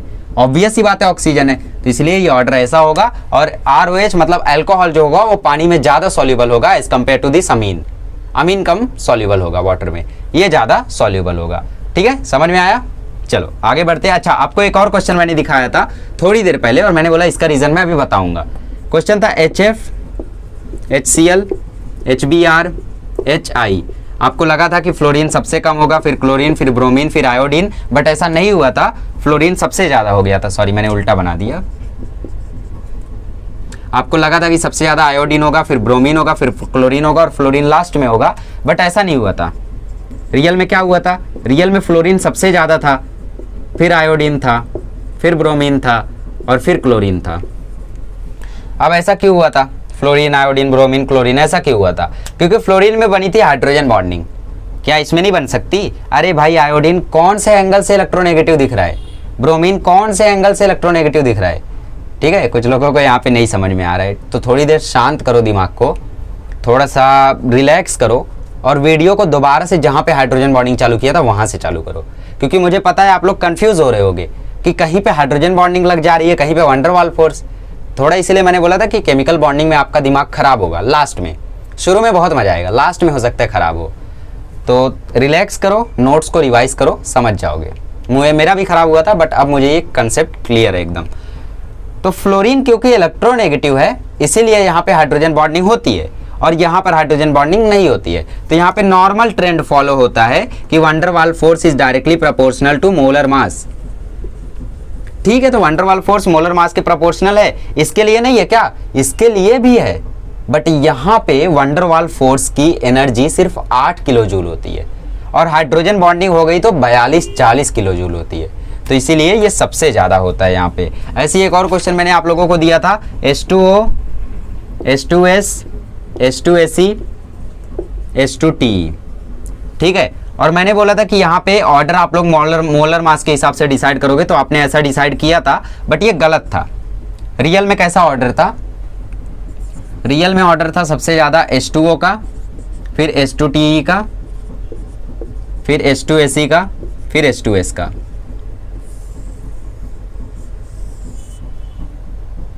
है ना? तो ऐसा ऑर्डर क्यों था? क्योंकि यहाँ पे ऑक्सीजन है, ये एक इलेक्ट्रोनेगेटिव एटम है। क्या तेलेरियम है इलेक्ट्रोनेगेटिव एटम? नहीं है। सेलेनियम है? नहीं है। सल्फर है? नहीं है। तो यहाँ पे हाइड्रोजन बॉन्डिंग नहीं होगी, यहाँ पे वैन डर वाल्स फोर्स वाला नॉर्मल ट्रेंड फॉलो होगा, ये वाला। बट क्योंकि H2O में हाइड्रोजन बॉन्डिंग होती है, इसीलिए इसका बॉन्ड ज्यादा स्ट्रांग होता है, इसलिए ये सबसे ज्यादा स्ट्रांग फोर्स ऑफ अट्रैक्शन इसमें होता है, ठीक। अब क्लियर हुआ कंसेप्ट? चलो, तो हमने बहुत बातें कर ली इंटरमॉलिक्यूलर फोर्स ऑफ अट्रैक्शन की। अब लास्ट देख लेते हैं इंट्रामॉलिक्यूलर फोर्स ऑफ अट्रैक्शन। अच्छा, तो देखो NCERT में एक छोटा सा कंसेप्ट दिया है कि वाटर के एक मॉलिक्यूल से कितने H2O के मॉलिक्यूल कनेक्टेड रहते हैं, ठीक है। मतलब एक H2O के मॉलिक्यूल से कितने H2O के मॉलिक्यूल, मतलब कितने हाइड्रोजन बॉन्ड बने हुए रहते हैं। तो उसका जवाब है 4। 4 कैसे? देखो, ये ऑक्सीजन, ये हाइड्रोजन, ये हाइड्रोजन, ठीक है। और यहाँ से एक हाइड्रोजन बॉन्डिंग होगी HOH, फिर यहाँ से भी एक हाइड्रोजन बॉन्डिंग होगी HOH, ठीक है। फिर यहाँ से भी एक हाइड्रोजन बॉन्डिंग होगी, फिर यहाँ से भी एक हाइड्रोजन बॉन्डिंग होगी, ठीक है। तो यहाँ पे आप लोग देखोगे तो 4 हाइड्रोजन बॉन्ड्स बने हुए, एक यहाँ पे, एक यहाँ पे, एक यहाँ पे और एक यहाँ पे। तो 4 हाइड्रोजन बॉन्ड्स यहाँ पे होते हैं एक H2O के मॉलिक्यूल से। तो कभी भी MCQ में ये अगर नीट में आ गया छोटा सा तो छोड़ के मत आना, नोट करके लिख लो कि एक मॉलिक्यूल से H2O के एक मॉलिक्यूल से 4 हाइड्रोजन बॉन्ड कनेक्टेड रहते हैं। ठीक है, 4 हाइड्रोजन बॉन्ड्स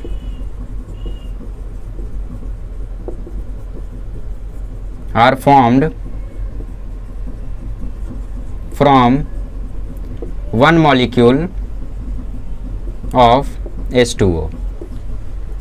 ठीक है, चलो, तो ये एक छोटा सा बात था जो मुझे बताना था आपको, ताकि MCQ में आपके मार्क्स ना जाए। चलिए अब बात करते हैं इंट्रामॉलिक्यूलर H बॉन्डिंग की। चलिए तो फाइनल कंसेप्ट हम लोग देख लेते हैं, इंट्रामॉलिक्यूलर हाइड्रोजन बॉन्डिंग। बस इसका एक एग्जांपल हम लोग लेंगे, क्योंकि बाकी एग्जांपल लूंगा तो मुझे पता है आपका दिमाग खराब हो जाएगा, क्योंकि अभी तक आपने GOC नहीं पढ़ रखा है। तो देखो, एक बेंजीन नाम की चीज होती है, आप लोग जानते रहोगे, C6H6। ये रिंग का मतलब क्या होता है पता है? इस रिंग का मतलब होता है कि जो डबल बॉन्ड है वो इक्वली डिस्ट्रीब्यूटेड है इस बेंजीन में, ऐसा ऐसा ऐसा। उसको हम लोग रिंग से भी कभी कभी दिखाते हैं। अगर इस बेंजीन पे मैं यहाँ पे OH ग्रुप लगा दूं तो इसको हम लोग बोलते हैं फिनॉल। अगर मैं बेंजीन के ऊपर OH ग्रुप लगा दूं तो इसको हम बोलते हैं फिनॉल। ये जो पोजीशन होती है इसको हम लोग बोलते हैं ऑर्थो। इसको क्या बोलते हैं हम लोग? ऑर्थो। और इस पोजीशन को हम लोग बोलते हैं मेटा। इस पोजीशन को बोलते हैं पैरा। इस पोजीशन को बोलते हैं मेटा। इस पोजीशन को बोलते हैं ऑर्थो। ठीक है, GOC में आप लोग सब कुछ सीखोगे, मैं ही सिखाऊंगा, टेंशन मत लो। ठीक है, तो एक तो यहाँ पे हम लोग एक चीज कर सकते हैं कि मैं ऑर्थो पे एक लगा दूं NO ग्रुप। ठीक है, ऑर्थो पे मैं एक NO ग्रुप लगा दूं इसी फिनॉल में, ये हो गया OH, और ये ऑर्थो पे मैं लगा दूं एक NO2। ठीक है, इस तरीके से। तो इसको हम लोग बोलते हैं O नाइट्रोफिनॉल। इसको हम लोग बोलते हैं O नाइट्रोफिनॉल। O बोले तो ऑर्थो नाइट्रोफिनॉल। और एक बार मैं पैरा पे लगा देता हूं, जिसको हम लोग बोलते हैं पैरा नाइट्रोफिनॉल। ध्यान से सुनना, बहुत मजेदार कंसेप्ट है। ठीक है, अच्छा बेंजीन नहीं है ना, रिंग बना दिया। चलो, ये मैंने पैरा पे लगा दिया। ठीक है, तो पहले इसको देख लो, फिर हम लोग पैरा की बात करते हैं। तो अगर हम लोग ऑर्थो नाइट्रोफिनॉल की बात करें तो यहाँ पे आप देख रहे हो ऑक्सीजन है, हाइड्रोजन है, ऑक्सीजन है, 2 इलेक्ट्रोनेगेटिव एटम, बीच में हाइड्रोजन AHB। तो यहाँ पे बन जाएगा हाइड्रोजन बॉन्ड।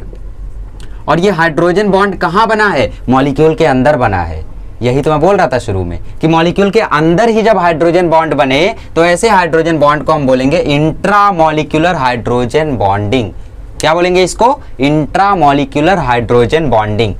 ठीक है, तो O नाइट्रोफिनॉल बनाता है, कभी भी आपको क्वेश्चन आ गया कि O नाइट्रोफिनॉल कौन सा बॉन्डिंग बनाता है, ऑप्शन में रहेगा वंडर वाल force, hydrogen bonding, intramolecular, intermolecular. तो मार के आना इंट्रामॉलिक्यूलर हाइड्रोजन बॉन्डिंग कौन बनाता है? O nitrophenol.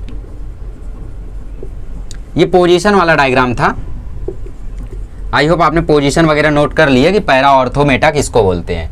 ठीक है, para, Meta, ortho, ortho, Meta, para. ठीक है, नोट कर लो। फिर मैं इसको रफ करके आपको P नाइट्रोफिनॉल का बता दो, पैरा नाइट्रोफिनॉल का, कि अगर हम लोग यहाँ पे NO2 ग्रुप लगा दे तब क्या होगा।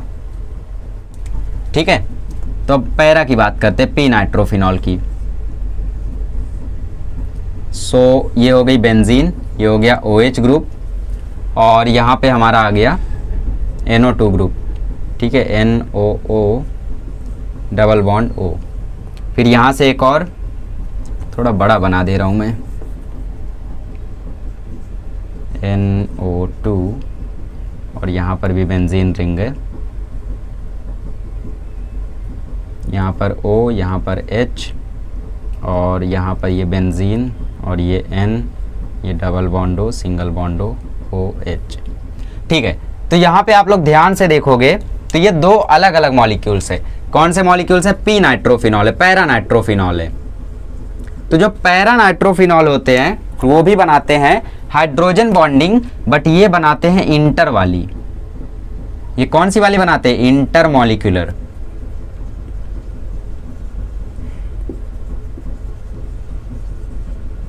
अरे दो अलग अलग एटम्स है ना, दो अलग अलग एलिमेंट्स है यहाँ पे। आप लोग ये देखो तो ये एक पी नाइट्रोफिनॉल, ये दूसरा पी नाइट्रोफिनॉल, दोनों के बीच में बन रहा है इंटरमॉलिक्यूलर हाइड्रोजन बॉन्डिंग। बट यहाँ पे बात करें तो एक ही के अंदर, एक ही बेंजीन के अंदर, एक ही फिनॉल के अंदर ये हाइड्रोजन बॉन्डिंग बन रही थी, इसीलिए हमने इसको बोला इंट्रामॉलिक्यूलर। तो याद रखना, ओ नाइट्रोफिनॉल बनाता है intramolecular hydrogen bonding, P nitrophenol बनाता है इंटरमॉलिक्यूलर हाइड्रोजन बॉन्डिंग। कभी क्वेश्चन में पूछा कौन सी बॉन्डिंग स्ट्रांग होती है, तो वहां पे लिखोगे intermolecular bonding. Intermolecular bonding has more bond energy या boiling point than intramolecular hydrogen bonding. अब ये जो इंट्रामॉलिक्यूलर हाइड्रोजन बॉन्डिंग होती है ना, ये लास्ट में कनेक्टेड होती है वंडर वाल फोर्स से।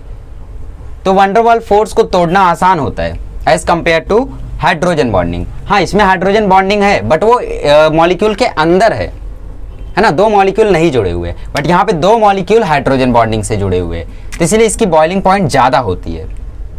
अब यहाँ पे वंडर वाल फोर्स कहाँ से आया? देखो, जो ये वाला इंट्रामॉलिक्यूलर हाइड्रोजन बॉन्डिंग वाला जो ओ नाइट्रोफिनॉल है, ये दूसरे ओ नाइट्रोफिनॉल से वंडर वाल फोर्स बनाता है।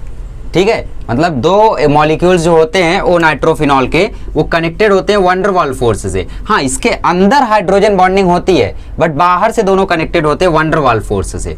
उनके अंदर हाइड्रोजन बॉन्डिंग होगी बट बाहर वो कनेक्टेड रहेंगे वंडर वाल फोर्स से। तो वंडर वाल फोर्स को, मतलब बाहर वाले बॉन्ड को तोड़ना जरूरी है, क्योंकि वहीं से तो बॉइलिंग पॉइंट मिलेगी। तो वंडर वाल फोर्स तोड़ना इजी होती है as compare to hydrogen bonding, क्योंकि ये हाइड्रोजन बॉन्डिंग से जुड़े हैं, इसलिए इंटरमॉलिक्यूलर का हाइड्रोजन बॉन्डिंग ज्यादा होता है, पावरफुल होता है as compare to intramolecular hydrogen bonding. ठीक है, तो ये आप लोग याद रखना, ओ नाइट्रोफिनॉल, पी नाइट्रोफिनॉल। पूछे कि इसका बॉइलिंग पॉइंट ज्यादा है तो लिखना पी नाइट्रोफिनॉल। कौन हाइड्रोजन बॉन्डिंग बनाता है? दोनों। इंट्रामॉलिक्यूलर बनाता है ओ नाइट्रोफिनॉल, इंटरमॉलिक्यूलर बनाता है पी नाइट्रोफिनॉल। कौन ज्यादा स्ट्रांग होता है? P nitrophenol. इंट्रामॉलिक्यूलर, इंटरमॉलिक्यूलर क्या होता है, ये सब कुछ अच्छे से नोट्स बना लेना। ठीक है, तो यही लास्ट कंसेप्ट था और इसी के साथ चैप्टर को हम बोलते हैं खत्म। Tata, goodbye. ठीक है, और अगला चैप्टर जो हम लोग शुरू करेंगे बहुत ही हलवा चैप्टर है, सिर्फ 4 लेक्चर लगेंगे, 4 या 3 लेक्चर लगेंगे। रेडॉक्स रिएक्शन नाम का चैप्टर है। एक्चुअली वो चैप्टर इलेक्ट्रोकेमिस्ट्री के साथ कनेक्टेड है, मतलब उसके जब क्वेश्चन आएंगे आपको तो रेडॉक्स रिएक्शन, इलेक्ट्रोकेमिस्ट्री एक ही चैप्टर माना जाता है, बट फिर भी 11th में अलग है तो हम अलग से पढ़ेंगे। 4 लेक्चर लगेंगे उसके। पहले लेक्चर में मैं आपको बताऊंगा रेडॉक्स रिएक्शन का बेसिक प्लस एक ऑक्सीडेशन स्टेट नाम की चिड़िया। फिर दूसरे लेक्चर में मैं आपको बताऊंगा टाइप्स ऑफ रेडॉक्स रिएक्शन। तीसरे और चौथे लेक्चर में मैं आपको बताऊंगा बैलेंसिंग ऑफ रेडॉक्स रिएक्शन, या फिर हो सकता है एक ही लेक्चर में बता दूं बैलेंसिंग। ठीक है, तो 3 या 4 लेक्चर में रेडॉक्स रिएक्शन हम लोगों का खत्म हो जाएगा। केमिकल बॉन्डिंग को 10 लेक्चर लगे, ठीक है, जीओसी को 14 लेक्चर लगेंगे। ठीक है, तो ऐसे बड़े बड़े चैप्टर आएंगे, बट फिर भी आपका काम है पढ़ते रहना, पढ़ते रहना और पढ़ते रहना। मेरे साथ चलिए, डेली में 2 वीडियो, एक वीडियो ही डाल पाता हूँ, तो वो वीडियो कवर करिए, है ना, और मेरे साथ चलते रहिए। मेरे साथ चलते रहेंगे तो नवंबर दिसंबर तक आपका सिलेबस कंप्लीट हो जाएगा। अगले लेक्चर में मिलेंगे तो शुरू करेंगे नया चैप्टर विथ न्यू जोश। Thank you so much.